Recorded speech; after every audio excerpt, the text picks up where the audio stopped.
Welcome back. President Trump meeting with oil executives today at the White House to discuss plans to sell and rebuild Venezuelan oil and its infrastructure. Caracas is expected to send the United States between 30 and 50 million barrels of oil, which will then be sold at market prices by the U.S. government. President Trump further adding on Truth Social that Venezuela will be buying American-made products from the money received from that deal. Goods purchased will include medical devices, agricultural goods, energy equipment. Energy Secretary Chris Wright was with me yesterday and told us all about it on this program. Watch. Now we're talking with the interim authorities in Venezuela and saying, look, we've blockaded your oil. You're not going to be able to sell any oil and continue this criminal enterprise, or you can work with the United States. And of course, they're choosing, maybe we should work with the United States. So that oil, we're allowing it to flow again. It's marketed by the United States government. The money's going to flow into accounts. Of course, they'll get greater oil revenue than they were getting before. And then that money will be funded back to Venezuela. And now we've got nice aligned incentives. But is there interest to buy Venezuelan crude at American refineries? Absolutely. But there's interest in Europe and Asia and all around the world. A better energized world is a wealthier world and a more peaceful world. That's President Trump's agenda in a nutshell. Joining me now is former Energy Secretary under President Trump in the first term is Dan Brouillette. Great to see you, Secretary. Thanks for being here. How would you assess the happenings in Venezuela and President Trump's plans to control that oil? Well, I think it's exciting times not only for Americans. It adds to our energy security. It gives us a different geopolitical play, if you will. But it's also exciting for the Venezuelans. As Chris pointed out in the opening segment, this money will be used not only here in the United States, but in Venezuela. So much of this money has been directed to places like Hezbollah, the cartels, obviously, and obviously to the pockets of President Maduro and his cronies in the old government. So I think it's a great new day for Venezuela. I think it's an exciting time. I think it's an exciting time for the U.S. industry as well. And I know that they're meeting today at the White House to discuss the next steps in this plan.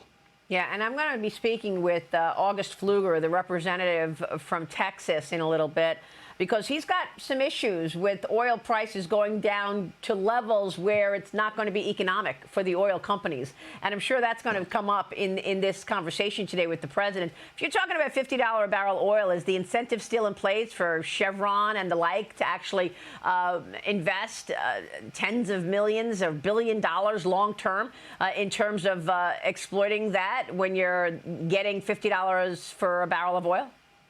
It gets very difficult. I mean, the cost structure here in the United States is obviously different than it is in places like Saudi Arabia. So $50 gets very, very difficult for U.S. producers, especially here in the Permian or in the Bakken in North Dakota, South Dakota. Exactly. But it's important to remember that, what we're doing here, or at least what the president is attempting to do here, is to fix the situation in Venezuela. Venezuela, at its high water mark, only produced roughly 3.5 million barrels per day. The world uses 103 or 104 million barrels every single day. We use 19 million barrels of oil here in the United States every day.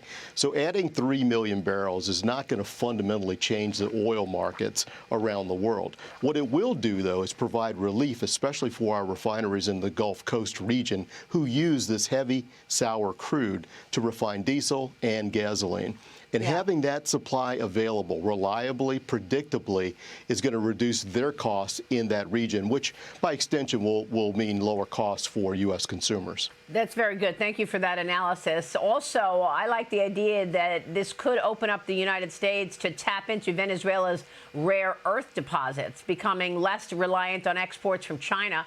China, of course, has been bullying everybody with the rare earths. Now they're moving to expand the global rare earth export control after banning dual-use minerals to Japan. I mean, if you're going to start talking about, these controls where you can't send rare earth minerals to the military of Japan or the military in the United States, how are we supposed to believe that we've got a free flow of rare earths?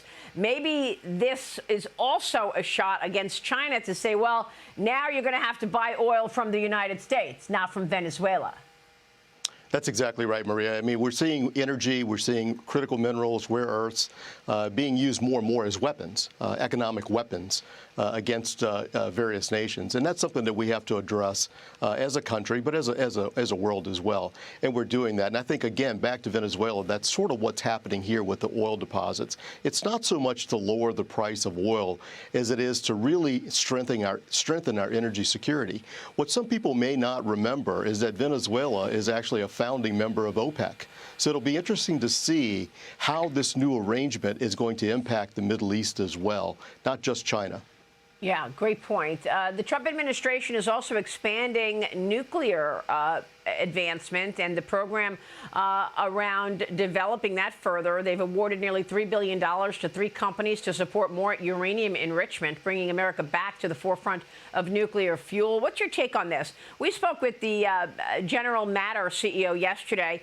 He's one of the companies receiving money. CEO Scott Nolan joined me yesterday. But we also talked with Devin Nunes recently. He just did a merger with a nuclear fusion company. What's your sense of nuclear energy relative to everything else? I know President Trump wants all hands on deck. Well, this is a fantastic program. This is something actually that President Trump started back in 2018.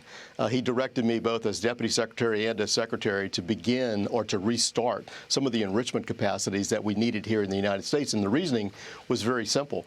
You know, at that time, we were importing perhaps 90% of the uranium that's used in the United States was coming from overseas.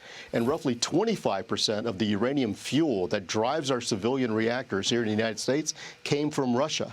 So think about that for a second. We were as dependent on Russia for nuclear fuel as perhaps certain countries in Europe were dependent on Russia for natural gas. So it's important that we turn that around, and President Trump recognized that back in 2018.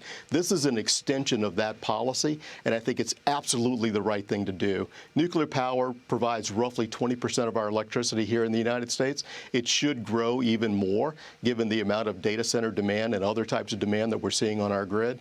So the president's restarting of this enrichment capability here in the United States, the importance of that cannot be overstated. Yeah, that's a great point. And especially since, you know, the natural gas that we're using as well for electricity, we don't have the proper infrastructure in place to deliver the natural gas where it needs to go. I went to the Permian Basin and I saw them flaring up natural gas because they've got nowhere to send it. So that's exactly right. It's also an issue.